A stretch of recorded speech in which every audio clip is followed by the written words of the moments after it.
Katy No Pocket. Story by Emmy Payne. Pictures by H.A. Ray. Katy No Pocket.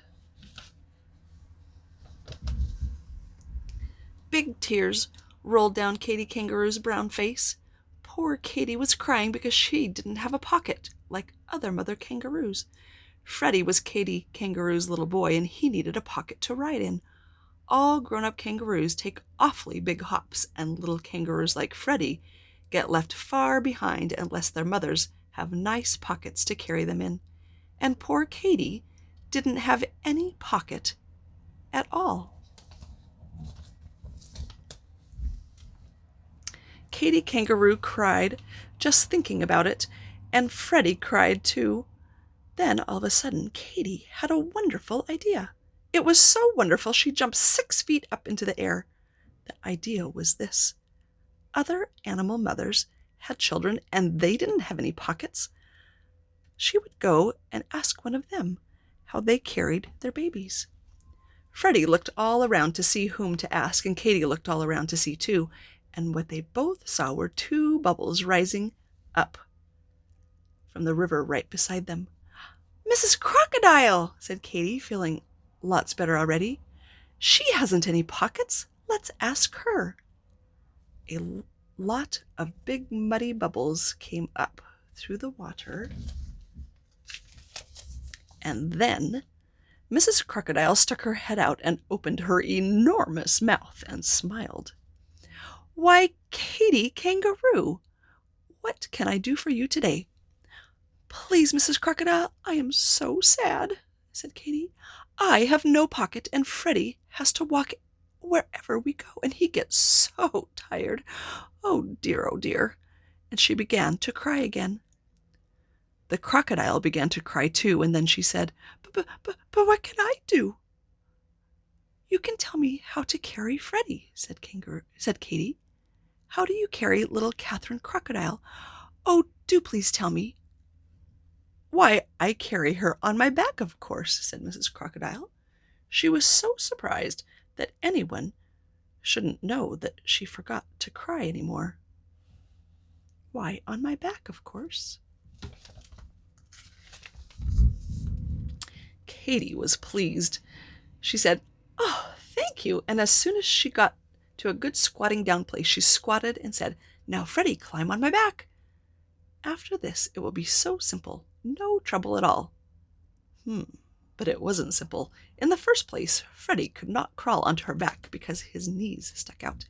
He couldn't hang on because his front legs were too short, and when he managed to hang on for a few minutes, and Katy gave a long hop, he fell off, bump, bang, with a terrible thump. So Katy saw that she couldn't carry her baby on her back.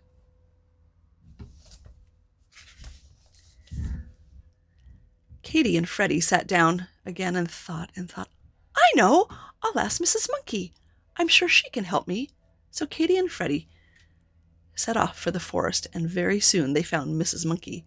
She had her young son Jocko with her, and Katy Kangaroo hurried so to catch up with them that she was almost out of breath. But finally she managed to squeak, "Please, Mrs. Monkey, how do you carry Jocko?" "Why, in my arms, of course," said Mrs. Monkey. "How else would any sensible animal carry anything?" And she whisked away through the trees. "Oh dear," said Katy, and a great big tear ran across her long nose. "I can't carry anything in these short little arms. Oh dear, she wasn't any help at all. What are we going to do?" And she just sat down and cried harder than ever. "Why, in my arms, of course." Poor Freddie, he hated to see his mother cry, so he put his paw on his head and he thought and thought and thought. "What about lions?" he asked when Katy stopped crying a little. "They don't carry their children. The poor things walk just the way you do," said Katy. "And let's see, there's birds," said Freddie. "How do they carry their babies?" Birds, said Katy. The mother birds push their children out of the nest, and they squawk and shriek and flap their wings about.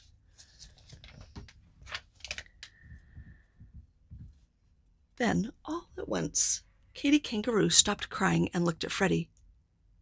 They do say the owl knows almost everything, she said slowly.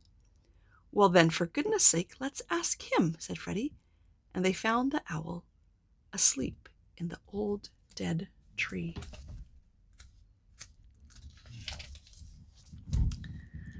He was cross because he didn't want to be waked up in the middle of the day, but when he saw Katy was so sad, he came out blinking and ruffling his feathers and said in a scratchy voice, Well, well, what is it? Speak up and speak loudly. I'm deaf as a post. So Katy stood under the tree and screamed at him, I'm a mother kangaroo, and I haven't a pocket to carry my child in. How can I carry him? What shall I do? We'll get a pocket, said the owl, and went to sleep again. Where? Cried Katy. Oh, please don't go to sleep before you tell me where. How should I know? Said the owl. They sell that sort of thing in the city, I believe. Now kindly go away and let me sleep.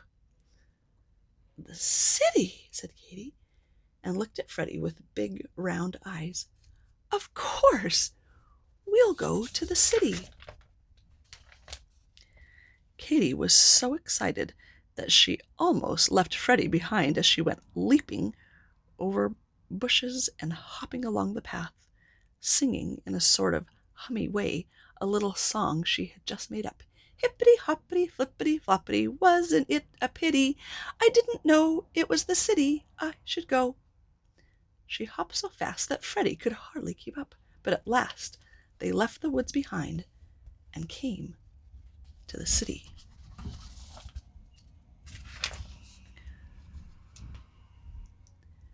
Where there were stores and houses and automobiles and people all stared and stared at Katy, but she didn't notice it. She was looking for pockets, and she saw that almost everybody had them. And then all at once she saw. She could hardly believe it. A man who seemed to be all pockets. He was simply covered with pockets. Big pockets, little pockets, medium-sized pockets. Katy went up to him and laid a paw on his arm. He was a little frightened, but Katy looked at him with her soft brown eyes and said, Please, dear kind man, where did you get all of those pockets? These pockets, he said. You want to know where I got all these pockets? Why, they just came with the apron, of course. You mean you can really get something to put on with all those pockets already in it, said Katy. Sure you can, said the man. I keep my hammer and nails and tools in my pocket, but I can get another apron, so I'll give you mine. And he took off the apron and dumped it upside down. Out fell a saw and wrench, nails, hammer, a drill, and lots of other tools, and then the man shook the apron hard and turned it right side up again and hung it around Katy's neck and tied it behind her back.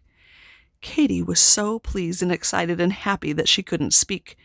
She just stood still and looked down at the pockets and smiled and smiled and smiled.